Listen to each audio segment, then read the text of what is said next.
साहब स्याही लगी है आपसे, क्या हुआ है? हाँ, मेरा ख्याल को स्याही फेंकी है जी। और बाकी आपने ठीक है साहब? आपने काले करतूतों की स्याही फेंक रहे हैं क्योंकि ये गुंडागर्दी है। आप ठीक है? और बिल्कुल ठीक ठाक, अल्लाह का शुक्र है।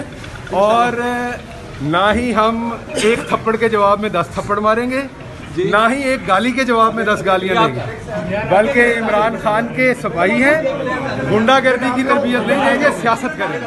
स्याही सुट्टो, तुसी अपने काले करतूतां दी कोई शै भी मेरे ते सुट्टो, जट दा पुੱਤ है, तुहाडी मंजी पीढ़ी उथों तक ठोकांगा कि तुहाडियां नस्लां याद रखो।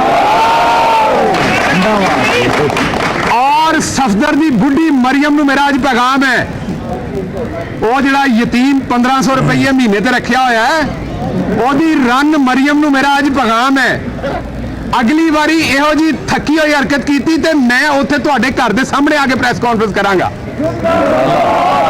और तुहाडे घरों ही पानी भर के अपना मुंह धोवांगा जे तुसीं स्याही सुट्टोगे। मैं इमरान खान का जानसार हूं। मैं पेशे के एतबार नाल एक प्रोफैसर है ते कौम के एतबार नाल गिल है, ना अपनी जगह तो 1 इंच पिछे होवांगा, बल्कि जो तुसीं करोगे उहदे नाल मैं होर अगे आवांगा। अज तुसीं ये स्याही सुट्टी है या आंडे सुट्टे ने या तुसीं अपने जो भी इत्थे डंडे देने ने, तुसीं इत्थे गोली मारनी है मॉडल टाउन तरह, मैं पूरी हिक दे जोर दे नाल तुहाडे अगे खड़ा है।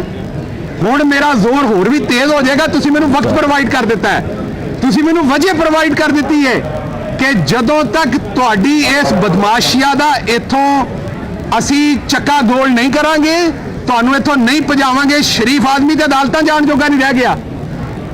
मेरा कसूर अज दा यह कि मैनूं मुअज़्ज़ज़ अदालत ने सद्दिया कि मैं तुहाडे तरह मेरी कमर च दर्द नहीं हुई। ऐसियां भैड़ियां कमरां ने तुहाडियां कि जिस वेले अदालतां सद्दियां ने तुहाडी कमर च दर्द हुंदी है। मैं अज इस वक्त दे वज़ीर आज़म दा स्पोक्स पर्सन है, मैं अज इस वक्त दे वज़ीर आज़म दा स्पैशल असिस्टेंट है, मेरी तो कमर च दर्द नहीं हुई।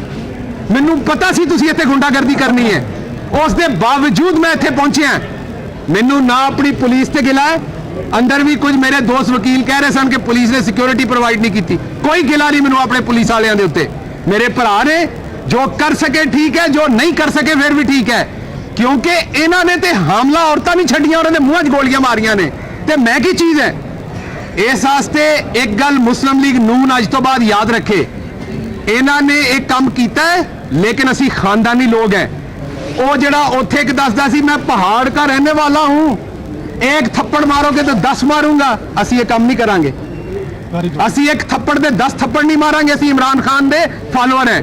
ओ मैं पहाड़ का रहने वाला हूं, एक गाली दोगे 10 गालियां दूंगा। ये चवल लोगों का काम हुंदा, असी एक गाली दे जवाब च 10 गालां नहीं देंगे। असी तुहाडे लोकां दी तरबियत करांगे, तुहाडे वर्कर दी भी। अगर सानू गाली कढ़ेगा उन्हें समझावांगे, बेटा सियासत करी दी, गाली गलोच नहीं करी दी। अगर साडे ते तशद्दद करेगा फिर भी उन्हें वापस समझावांगे और कानून के मुताबिक कार्रवाई करांगे, अदालतां दा एहतराम करांगे।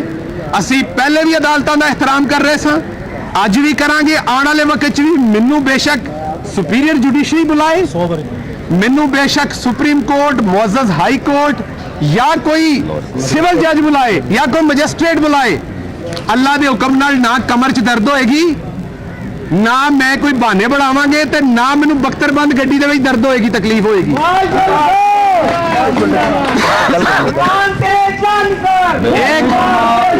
एक बात मैं और बता दूं, सेनेट का इलेक्शन आपके सामने हुआ, 7 वोट रिजेक्ट करवाए गए।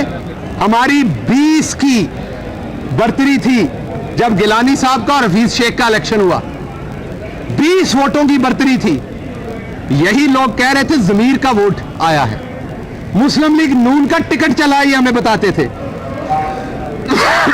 माफ कीजिएगा, ये जो गिलानी साहब के खिलाफ 8 वोट रिजेक्ट हुए हैं, यह मुस्लिम लीग नून का टिकट चले है, ये वाकई मुस्लिम लीग नून का टिकट चले है।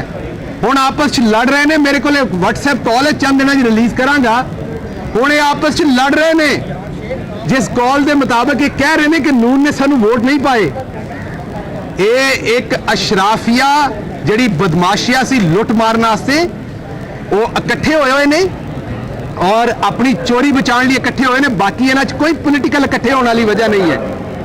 अब आप देखेंगे माफ कीजिएगा।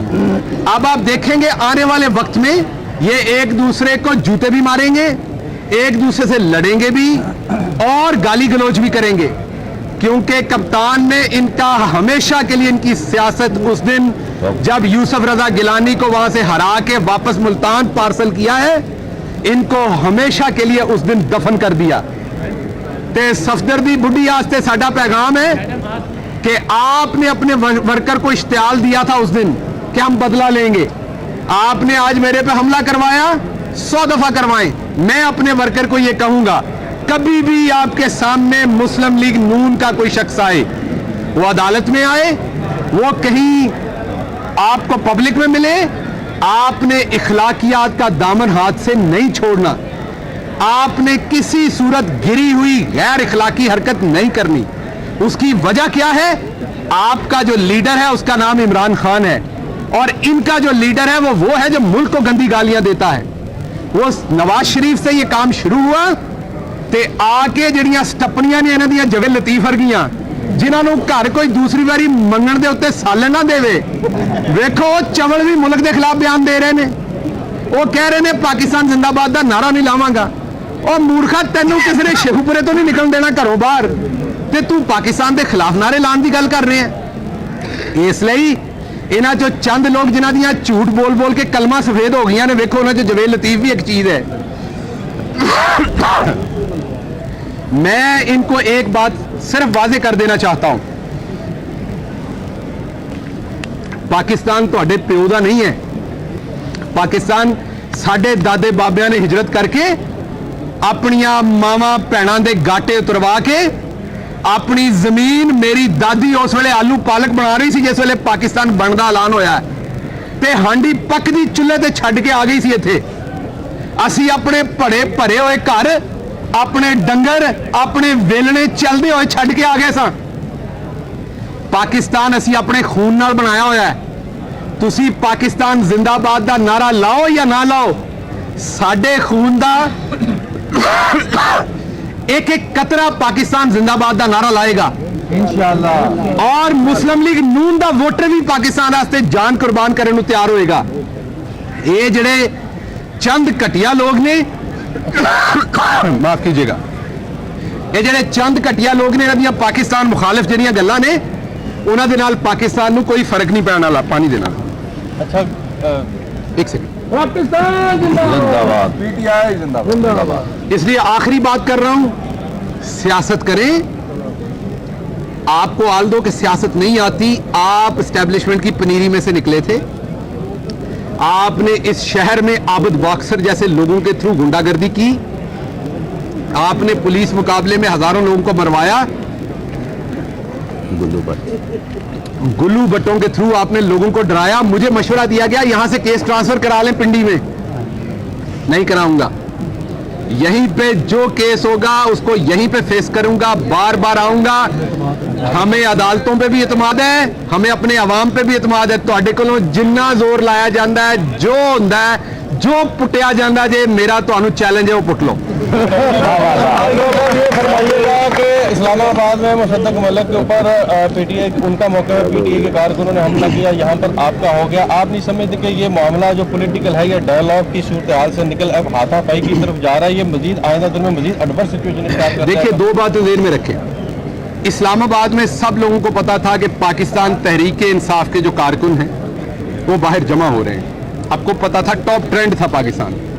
डी चौक, जो डी चौक को जानता है वो जानता है कि जितनी दूर वो मीनार है उतनी दूर पार्लियामेंट है डी चौक से, और उतनी दूर दूसरी तरफ पार्लियामेंट लॉजेज है।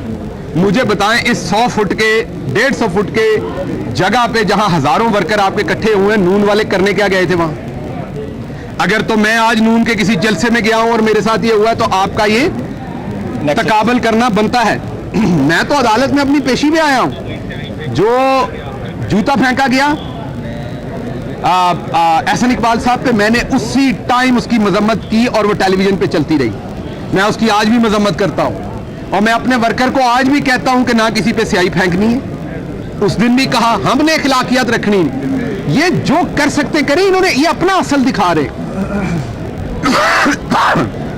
हमने अपनी तरबियत दिखानी है, इन्होंने अपनी तरबियत दिखानी। अच्छा डॉक्टर साहब, आपकी तकरीर ही की बात करूंगा। आपकी तकरीर में ही काफ़ी इश्तियाल अंगेजी थी कि आपने पहले तो ये कहा कि मैं जट्टों का बच्चा हूँ और जो कुछ करना है वो कर लें। दूसरी तरफ आप तरबियत का दर्स भी दे रहे हैं कि वो हम देंगे। ये चीज़ें आप ही की उसके अंदर कुछ मुकाबला अगर करें तो बराबर नहीं बनती हैं।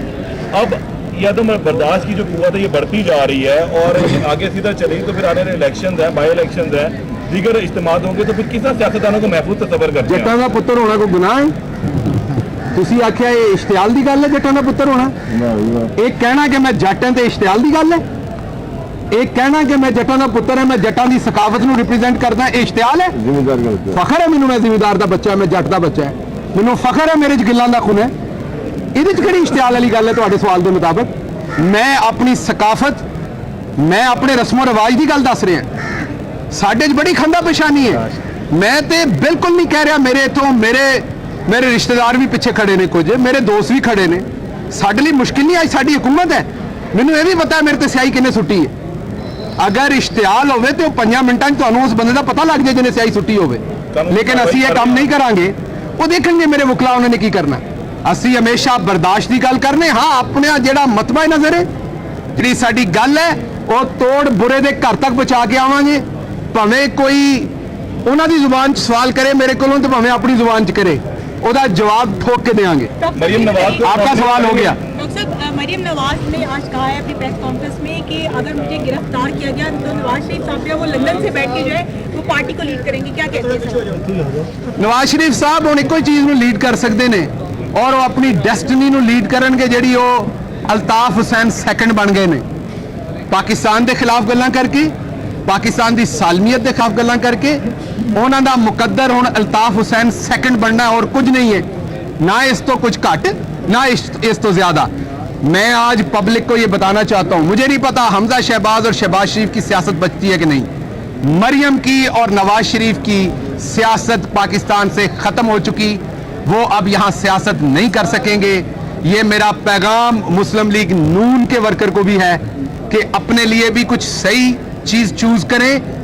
मैं किसी सियासी बात पे नहीं कह रहा, अपने मुल्क की सलामती के साथ जिसका नैरेटिव है उसके साथ खड़े हो। कानूनी कार्रवाई मरियम को करेंगे उसके अंदर नॉमिनेट आज के इस वाकये पर? ਅਸੀਂ ਅੱਗੇ ਹੁਣੇ ਤੁਹਾਨੂੰ ਦੱਸਿਆ ਕਿ ਮੈਂ ਜੱਟਾਂ ਦਾ ਪੁੱਤਰ ਹਾਂ, ਜੱਟ ਜ਼ਨਾਨੀਆਂ ਦੇ ਪਰਚੇ ਨਹੀਂ ਕਰਾਉਂਦੇ।